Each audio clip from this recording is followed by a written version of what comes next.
Hello everyone, welcome back to our channel. In this video, we're going to be considering the section of living as Christians for this week, January 6th to 12th, 2025. So we extend you a warm welcome, and now let's dive in.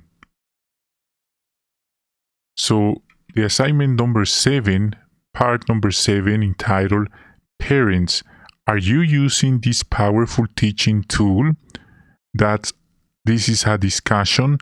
And what's that powerful teaching tool? And that's our example. Really powerful tool. Let's read together what the Bible states at John 13,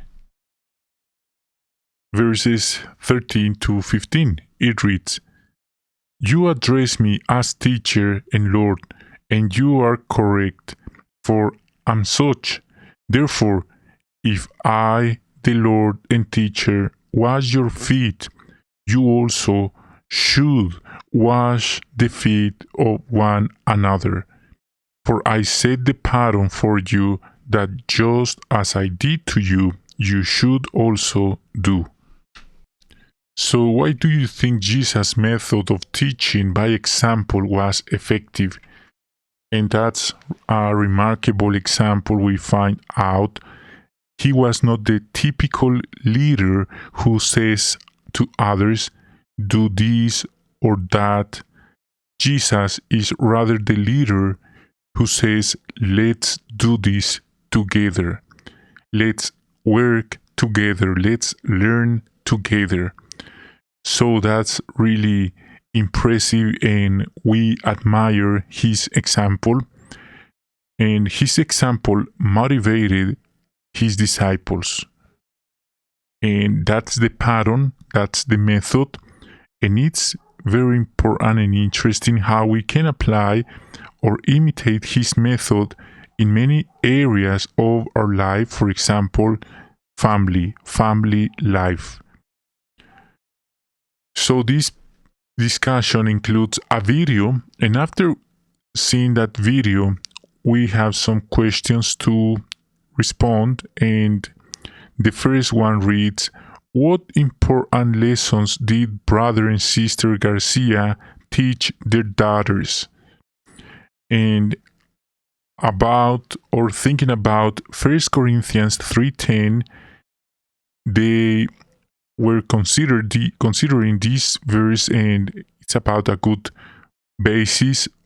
So having a good basis in a spiritual sense, they also taught them to take care of themselves in a spiritual and physical sense. Another comment, they taught their daughters to love and worship Jehovah.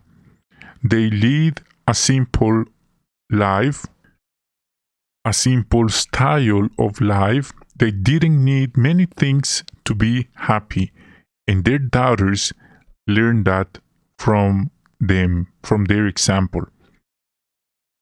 Another important lesson is about one day that their vehicle didn't start. One of their daughters thought that they couldn't go to the meeting that day, but they were impressed with the answer of their parent when he said they would go walking to the meeting. They learned that there is no problem or worry that could stop them from attending meetings, from going to meetings. Of course, there are some exceptions, and that's understandable also. They spend quality time together. That's another very important lesson. They used to eat together. They used to have conversations and made them feel important. Okay, now another lesson they taught their daughters. The parents taught their daughters to be spiritual people with words and actions, to take Jehovah into account in their lives, seeking the kingdom first, and they decided to follow the good teaching of their parents. And this is really important because in a certain moment, the children, sons and daughters, they make their decisions. They make up their mind about what they're gonna do in their lives. And believe or not, there are some cases of great parents, great brothers and sisters, and they did a great work, a great job educating their children, but in a certain age, their children, their sons or daughters, they decided not to serve Jehovah. So that's understandable, is the free will each one of us have. It's sad, but it's a reality. But we notice how these parents, they have good daughters, and they decided to apply the good teaching they received from their parents. Sometimes that's not happening. There are some children or boys or daughters, and they decided not to follow the good teaching they received from their parents. Okay, another question: how does this video motivate you to continue setting a good example for your children? And this is really important for us, especially if we have children, and it's very helpful. It's important to prevent technology from dividing our family. We are not saying that using technology is a grave sin or something like that, but there is no doubt technology might divide our family, and it doesn't matter if we live in the same place, in the same house. There are some families and they are eating together, but each one of them is checking their phone at the time of food, of meal, and they are not able to have a conversation as we saw in the video. It's normal that even though we live in the same place, everyone is on their own screen or is on their own phone or device. So we respect the time for every single thing.